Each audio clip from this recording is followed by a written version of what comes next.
Story 1. So as the title states, my Sil hates us. For some context, my Sil never liked me. It was hate at first sight for her. She has tried to break us up on several occasions, very passive-aggressive towards me, spreads rumors about me, and has gotten majority of the family to go against me. When I first met her, I tried to be her friend, but she simply did not like me, so I just left her alone. We never developed any type of relationship because of this. We all lived in a family home the grandmother gifted to her grandkids. She would constantly eat my food and rearrange my personal belongings, so we argued all the time. She would push me over the edge, and I would cuss her out because I was so damn tired of her nonsense. She always had a difficult relationship with my husband as well, so they weren't very close either. Anyways, I was pregnant with my first son in 2022. She treated me no differently during my pregnancy. She eventually asked her grandma to kick us out when I was pregnant, which grandma obliged. As you could imagine, moving while being in the third trimester of pregnancy was terrible. We still didn't have everything unpacked by the time I went into labor, because I went into labor 1 month after we moved. She was also helping her other brother harass me by letting him inside that home when he was threatening to beat me up. Fast forward to now, we haven't seen or spoke to her ever since. I have caught ear that she has been crying, that she doesn't see her nephew and asking relatives to send her photos. I reached out to her and offered to fix things, and she rejected my offer to meet him. So what's wrong with her? She complained how much she hated me. I leave, then she complains she's not involved, then I reach out to her, and she doesn't want to be involved. It's like everything is a constant battle with her. I refuse to have a lifelong drama battle with her. She is truly a miserable person. She doesn't communicate how she feels about me or what she wants. She puts literally zero effort into things and just complains they're not what she wants. The thing is too, she told relatives that she will be reaching out to fix things with us, which obviously just a lie to get them to give her photos of my child. She probably didn't think I was going to find out and reach out to her. Now she looks foolish telling them I keep him from her. Everyone also wants to know why she lied, saying she was going to reach out, then never did. My question is, how do I protect my child from this person? I strongly feel she is trying to dig her evil little claws into my child. The relatives have apologized and agreed they will not send her any more photos. I am not mad at them because they don't know the person she is. She's very good at playing innocent, and I've never told them what she's done to me. I also want to add that we only speak to very few people in the family, because as I said earlier, she turned a majority of them against me. Story 2. Gazumping occurs when an agent or seller accepts an offer you make to buy a property at an agreed price, but the property is sold to someone else. This usually happens when the vendor sells the property for a higher amount. This happened 15 years ago, and it is one of the proudest moments of my life. My best friend and her husband have 5 kids together. They lived in an expensive city and rented an old 4-bedroom house for $400 per week. The house was very run down with a disgusting kitchen and stinky drains, but it was all they could afford at the time. Still, they made it work. The owner was a nice old lady who was extremely wealthy and very fond of my friend. She froze the rent for 5 years and promised to let them buy the house once they had saved enough to get a loan from the bank. As she had helped other people in a similar way, they knew they could trust her, and so they saved every cent they could. It took them 5 years, but they finally told her they were ready. 2 days later, the nice old lady passed away before anything was put in writing. Enter the new owners, the lady's 4 children. Each was extremely wealthy in their own right. They inherited a huge portfolio of properties. When they first spoke to my friends, they assured them that the sale would still go through, but they would have to wait until probate had settled. Confident, my friends started making some changes to the place. They began by stripping wallpaper, painting, and making plans. Finally, probate was settled, and the owners agreed to go ahead with the sale for the previously agreed price. My friends applied for the loan, but to their shock, it was refused. The owners had raised the asking price by $80,000 without telling my friends. To make things even worse, the house would be put on the open market. In 7 days, there would be an open house, and with the market the way it was, it would probably sell immediately. My friends were devastated. They might be able to borrow enough, but it would take longer than a week to get. To make matters worse, property prices had soared recently, and rents had gone up a lot while theirs had been frozen. Not only were my friends going to struggle to get the money, but if the place was sold to someone else and they were asked for a higher rent or were evicted, it would be nearly impossible to find an affordable place with more than 2 bedrooms. I was scared for my friends, but I was also incandescently angry. Those greedy people were some of the wealthiest in the city. They were taking advantage of a struggling family for less than $20,000 each. They didn't need the money. It was pure greed, and it was obvious that they had always planned to do this. So while my friends scrambled to come up with the money, I started plotting. I looked up advice on what helps to make a sale. We needed to make the place as undesirable as possible without making my friends look like bad tenants. First, we uncluttered. We moved all the furniture in from the walls, added some extra furniture and borrowed ornaments, and hung a load of motorcycle memorabilia on the walls. The place felt smaller. Next, the smell. My friend boiled a head of cabbage on the stove, and we sprayed ammonia around the front and back doors, because it smells like all the neighborhood cats had been marking their territory. We also poured 24 rotten eggs down the drain to make it smell like sewer gas. For the neighborhood, we obtained a moldy old couch and dumped it in the front yard of the neighbor across the road with permission, of course. Neighborhood Part 2. We started calling friends for help. Anybody with a loud and poorly maintained car was asked to do a few laps in front of the block during the open day. The street was unusually busy that day. Everyone we knew found a reason to drive by. It was practically rush hour. Neighborhood Part 3. We called out friends from the rugby club full contact football without any soft padding. A big portion of our club are very large men. The next door neighbor set up a barbecue in their front yard, and we offered free food and cheap beer. They came on motorcycles, wearing their roughest gear. There was quite a crowd. A lot of people showed up for the open day. Quite a few were in and out within minutes. One lady sat in her car and watched the party next door before driving away. The one person who stayed any length of time was brave enough to start a conversation with someone leaving the party. He asked if they were often there and was told every couple of weeks or so. They have an after-party morning, and the party the night before was 3 doors up. The partygoer also helpfully mentioned the troublesome drains that are always getting blocked by tree roots and stinking up the place. The potential buyer left without making an offer. So my friends were the only ones to make an offer. They still had to pay more than they had planned, but not as much as the greedy people wanted. My friends signed the papers and paid the deposit that day. So when the brave buyer put in an offer of $30,000 more than my friends, there was nothing the owners could do about its strict anti-gazumping laws. I would have loved to see the owners' faces when they found out. For all the people who are saying they had cheap rent, they didn't. $400 was the rent in 24, and that was pretty high back then. By the time the lady died, the average rent for a house that size had only gone up by about $1.40. Nowadays, 4-bedroom houses in that area go for approximately $800 per week. Story 3. The entitled parents in my story are my mom, aunts, and uncles. I've removed the real names, but this is what I posted on Facebook. I've never addressed this mess publicly, and it's been a couple of decades. This was cathartic, and I'm literally crying right now, so manly of me. Never having a mother figure in my life that I could trust really messed me up in relationships. When I finally met a woman I gave my trust to completely, she betrayed me and our son. Here's the post.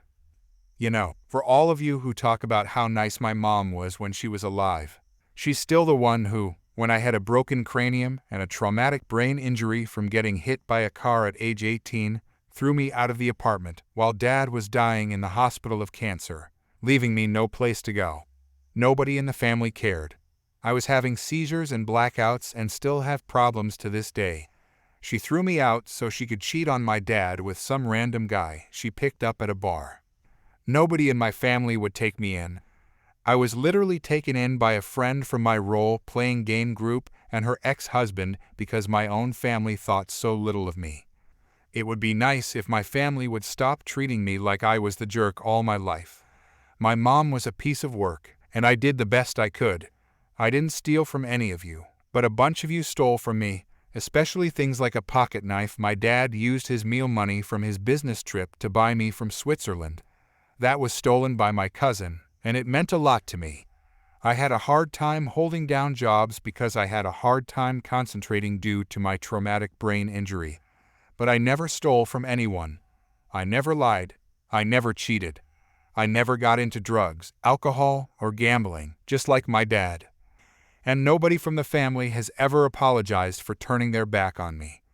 Those of you who didn't know and have always been kind to me, this is the reason you never really saw much of me. I know most of my cousins were too young to say or do anything if they even knew. Ida, more of the awful things my mom did to me and my sister. She ignored the fact that we were being abused by the help she'd hired. My dad was in the military and not around much during this time. She didn't want to give up the cheap help, I guess. I was about 5 and my sister was 4. Our family had given several things to us kids to be held by my parents until adulthood, such as a set of silverware, solid silver, and other items. There were also college funds. My mom gambled it all away. We lived in Las Vegas at this point. I started working around age 10, doing yard work, delivering newspapers, and selling subscriptions. I got my first paycheck job when I was about 16-17, but before that, I always did odd jobs for cash. Anytime my mom found out I had cash, she'd take it from me to borrow and go gamble it. She let the dogs and cats defecate and urinate on the carpets in the house, rather than let them outside in the yard to do their business or change the cats' litter boxes. I think she was a bit of an animal hoarder. She let my sister smoke tobacco and cannabis from the age of 13, as long as it wasn't where our dad could see or smell it. She would take the grocery money my dad would give her. He was the breadwinner. My mom only ever worked as a hobby while he was alive and gamble it in slot machines. We were living in a $250,000 house, and I went hungry a bunch of times. No wonder I overate when we did have food. She would throw things when she was angry. She smashed a coffee cup upside my head and broke my left foot with a broom handle, then denied me medical care. I had a panic attack at the dentist's office when I was 11 or 12, so I was denied dental care. I was also denied glasses, even though it turns out I was legally blind in my left eye and nearsighted in my right. My mom said, "You only want glasses because your sister has them." But hey, I was finally able to get laser eye surgery a few years ago, so being able to see without glasses has been amazing. There's more, but man, this has been cathartic. Story 4. I remember this day like it was yesterday, even though I was only in first grade. I was so excited to get out of school because something awesome was waiting for me. I can't really remember what it was now, but back then, it felt like the most important thing in the world. As soon as the bell rang, I rushed out to the car pickup area. There was my mom, waiting in her car with my brother and my cousin. I hopped in, barely able to contain my excitement. "Mom, can we go now? I can't wait." "Mom, of course, sweetie, let's get going." We pulled out of the school parking lot, and I was practically bouncing in my seat. But little did I know, our day was about to take a turn for the worse. We were driving down the road when we came to a red light. I noticed our next-door neighbors were in the car right in front of us. Suddenly, I saw a van pull up next to us, and 3 guys jumped out. Guy 1, "Police, ma'am, you need to step out of the vehicle." "Mom, excuse me, what's going on?" Guy 2, "You've hit the car in front of you. We need you to step out of the vehicle now." I was confused. I knew we hadn't hit anyone. Our car was at least 7 inches away from our neighbor's car. My mom seemed just as confused as I was. "Mom, I'm sorry, but that's not true. We haven't hit anyone." Guy 3, "Ma'am, we're not asking. Step out of the vehicle now." "Mom, no, I won't." I haven't done anything wrong." The situation was getting tense. I could see my cousin starting to cry, and my brother looked completely lost. I didn't know what to think. Was my mom about to get arrested for something she didn't do? One of the guys pulled out a radio and said something about backup requested. A few minutes later, another police car showed up. A woman got out, and she looked angry. "Woman, what seems to be the problem here?" Guy 1. "This woman refuses to cooperate. She hit the car in front of her and won't get out of the vehicle." "Mom, that's not true. We didn't hit anyone." The woman, who I later found out was named Karen, started yelling at my mom. They were arguing back and forth, and I could see my mom getting more and more upset. Suddenly, Karen reached through the window and grabbed my mom's hair. She yanked it hard, and I heard my mom cry out in pain. Then Karen tried to pull my mom out of the car through the window. "Me, stop it. You're hurting her." My cousin was sobbing now, and even my brother had started to cry. I felt scared and helpless. Just then, our neighbors got out of their car and came over. "Neighbor, what's going on here?" "They didn't hit our car. We've been in front of them this whole time." "Karen, stay out of this. It doesn't concern you." "Neighbor, it does if you're accusing them of hitting our car when they didn't." The three guys who first showed up didn't seem to care what our neighbors were saying. They kept insisting that my mom get out of the car. Finally, my mom decided to get out. As soon as she did, Karen shoved her hard against the side of our car. "Mom, oh, what is wrong with you?" By this point, we were all crying. I couldn't understand why these people were being so mean to my mom when she hadn't done anything wrong. After what felt like forever, some other police officers showed up. They talked to everyone, including our neighbors. Finally, they let my mom go. "Officer, ma'am, you're free to go. We're sorry for the confusion." "Mom, sorry. That's all you have to say. I was assaulted." "Officer, you have the right to press charges if you wish to do so." "Mom, you bet I do." We later found out that Karen wasn't even a real police officer. She was charged with assault and battery, got 6 months in jail, had to pay a $1,000 fine, and was kicked off the police force. It took a while for things to get back to normal after that day.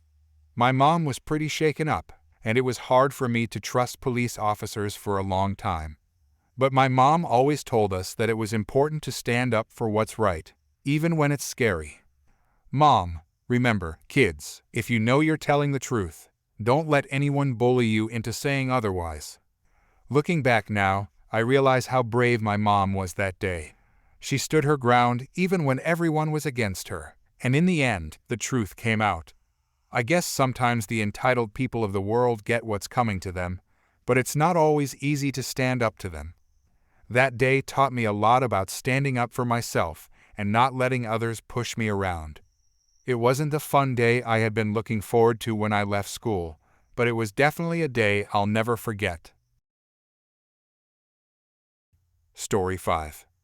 I'm sure many people have dealt with a rude coworker who doesn't want to confirm if they've done their job properly. For me, this was one of those.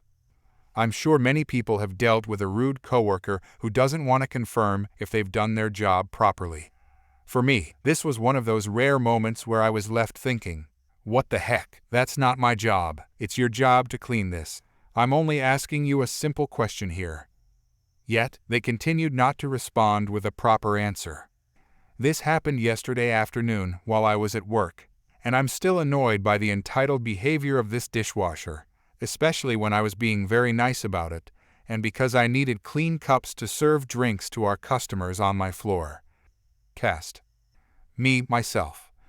Karen, dishwasher. Caddy, my coworker. No-show or NS, coworker who didn't show up for work. Joy, manager who I reported Karen to. It had been a bit of an eventful day, with a bit of a rush here and there with drinks. It didn't help that No-show didn't bother showing up for work, and Caddy was forced to set up the floor by herself. Luckily, 2 former Caddy-turned-bay hosts were working the same floor and assisted her with setting up. I didn't start until 9:30, but when I got there, I started working right away. Around noon, Caddy decided to start doing carts so the dishwashers could wash the dirty dishes and clean the cups for when we needed more for the rest of our shift. The first round was okay.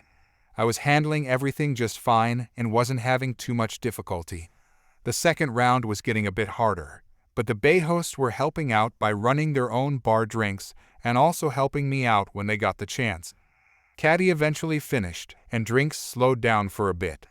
I asked if there were extra clean cups since we were down to just 6 stacks and would be low if there was another rush.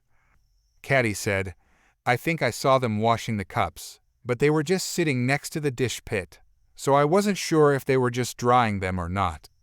Maybe give them 5 more minutes to dry off a bit."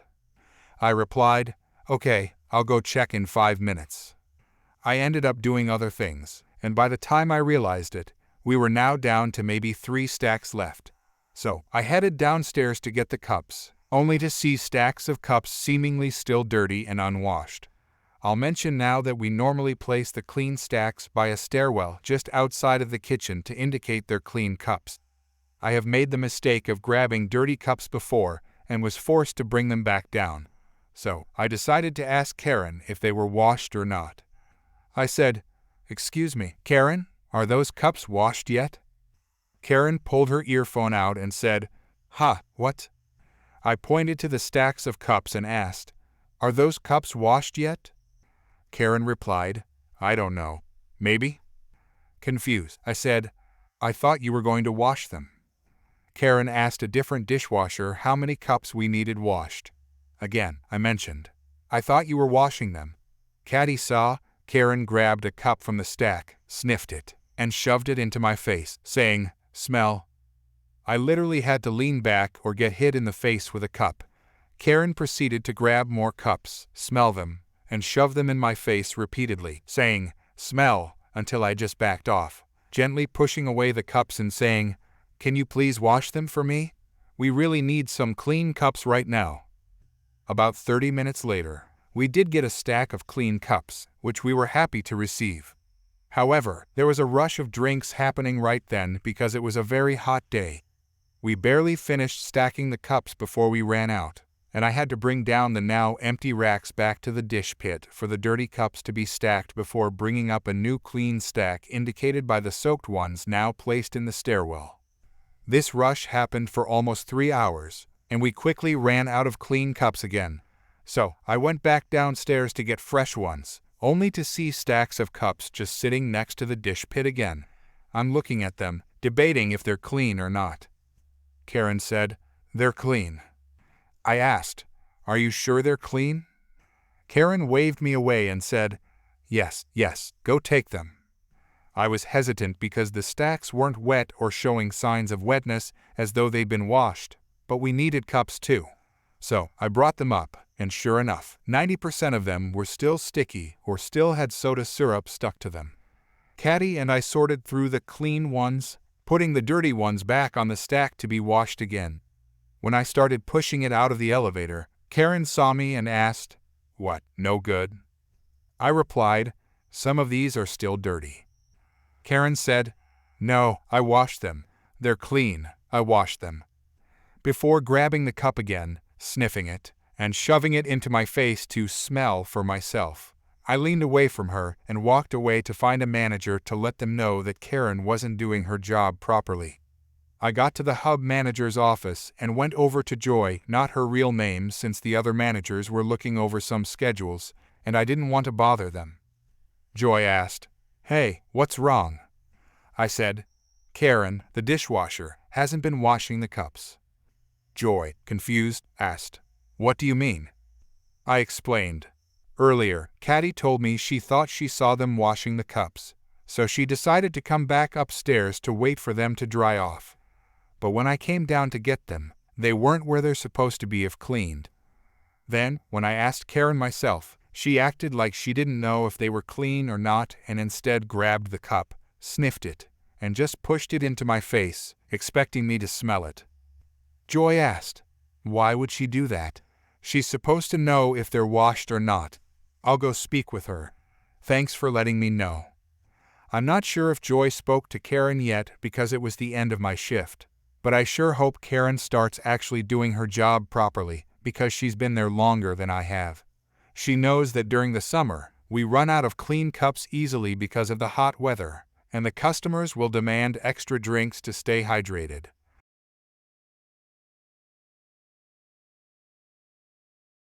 Story 6. A few years ago, I had an interesting experience that I feel compelled to share. It all took place during my senior year of high school when I embarked on a journey to visit my grandma. The flight route included stops from Baltimore to Pittsburgh, then Pittsburgh to Vegas, and finally Vegas to Boise. As I boarded the nearly empty plane in Baltimore, I took advantage of Southwest's seating policy and chose a window seat at the last row. Equipped with my trusty earbuds, I settled in for a nap, fully aware that I would remain on the same plane until we reached Vegas. Upon landing in Pittsburgh, I excused myself to use the restroom while fellow passengers began boarding. To reserve my spot, I left my backpack on my seat and placed my jacket on top of it, making my intentions clear. Upon my return, I was surprised to find a pregnant woman seated in my assigned spot. Her husband occupied the aisle seat, and to my dismay, I discovered my jacket carelessly tossed on the ground in the aisle, with my backpack beneath it, laptop and all. Annoyed, I politely pointed out that I had previously occupied the window seat and kindly requested its return. However, the pregnant woman responded aggressively, asserting her need for the seat due to her condition. I turned to her husband, hoping for some understanding, and asked if he could move to the seat next to his wife. To my disappointment, he locked eyes with me and declared, "Sorry, but we have the right to choose our seats," and I selected the aisle. Being a high school senior, I wasn't particularly imposing, but I couldn't help feeling frustrated about being stuck in the middle seat. Realizing that I had little chance of winning this argument, I decided to grit my teeth and bear it. I collected my belongings, resigned to my fate in the cramped middle seat. The moment I sat down, the pregnant woman spoke up again, demanding that I find a different place for my backpack. I suggested I could simply stow it under my own seat, but she retorted, "Where am I supposed to put my feet then?" "I don't know," I replied sarcastically, "maybe not under my seat." Suddenly, I felt a tight grip on my collar as the woman's husband yanked me inches from his face. Shocked, I realized that not only was he publicly assaulting me, but I was also a minor at the time, just 17 years old. Not wanting to escalate the situation further, I mustered the most insincere apology and muttered it to the woman.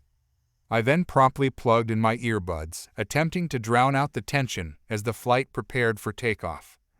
While we taxied down the runway, the woman persisted in trying to get my attention by yelling in my ear and snapping her fingers mere inches from my face. Finally, in an act of frustration, she forcefully removed my earbuds. "You need to turn off your electronics during takeoff," she declared. I should note that my father, a retired pilot with 30 years of experience, had assured me that electronics hardly interfere with communications. It is mostly a formality to ensure passengers pay attention to the emergency instructions. Given that we were less than a minute away from taking off, I chose to disregard her demand. Infuriated, she repeatedly pressed the flight attendant button until one came over, causing a delay in our departure.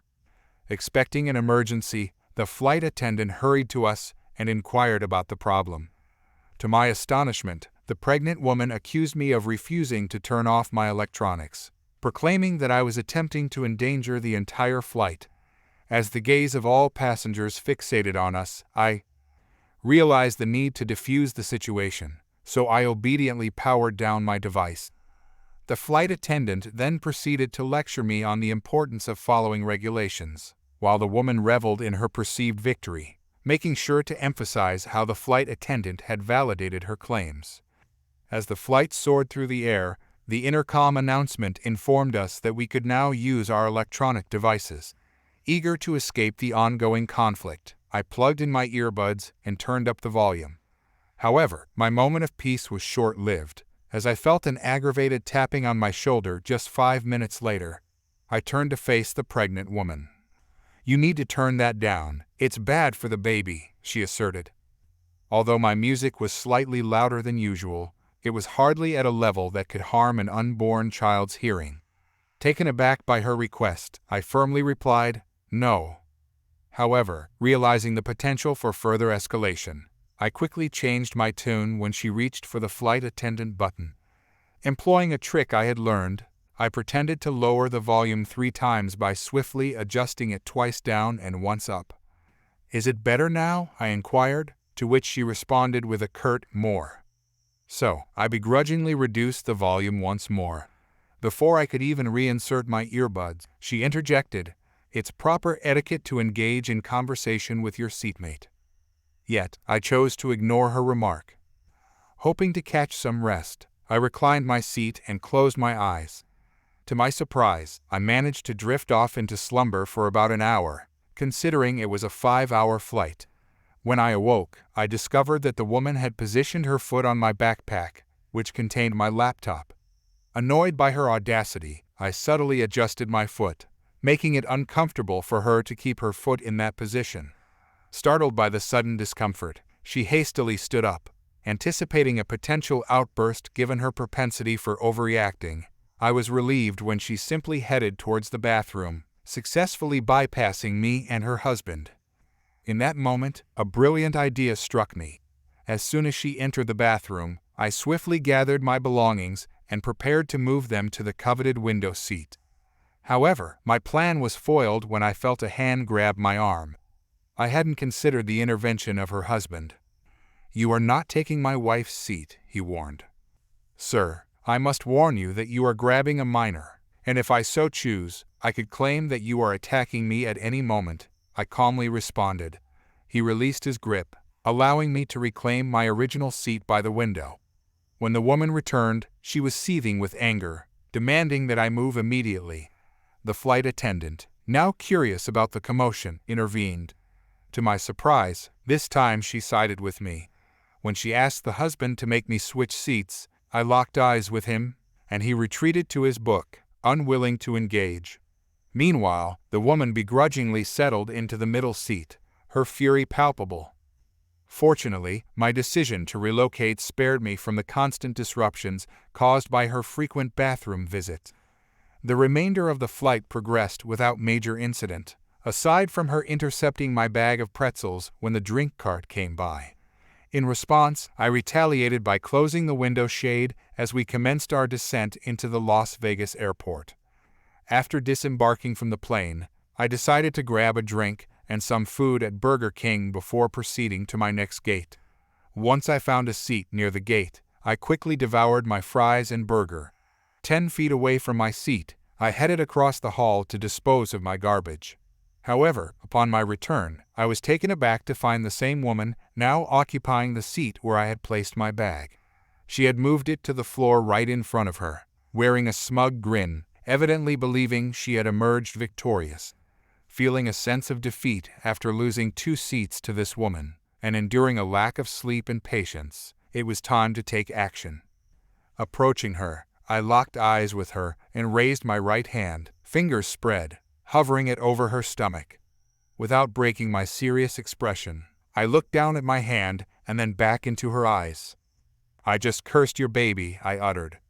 Turning around 180 degrees, I walked across the hall and sat down on the floor, fixating my intense gaze on her. Now, I must clarify that I don't believe in curses, nor do I possess any mystical abilities to cast them. However, this woman firmly believed it.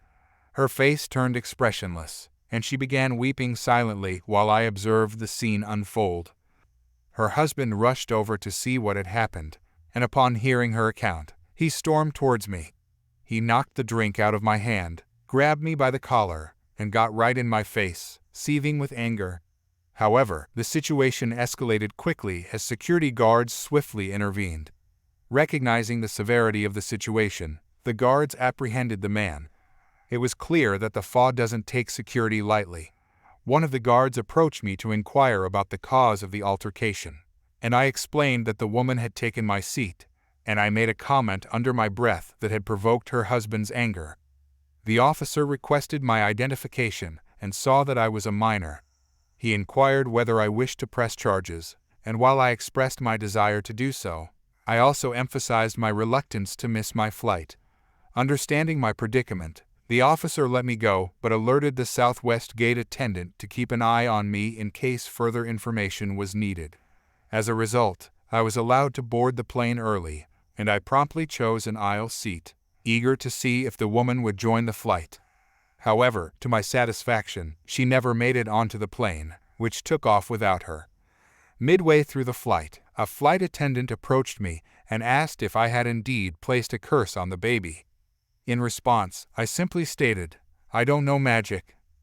20 minutes later, the flight attendant informed me that, unfortunately, I would not be able to press charges against the couple due to being a minor.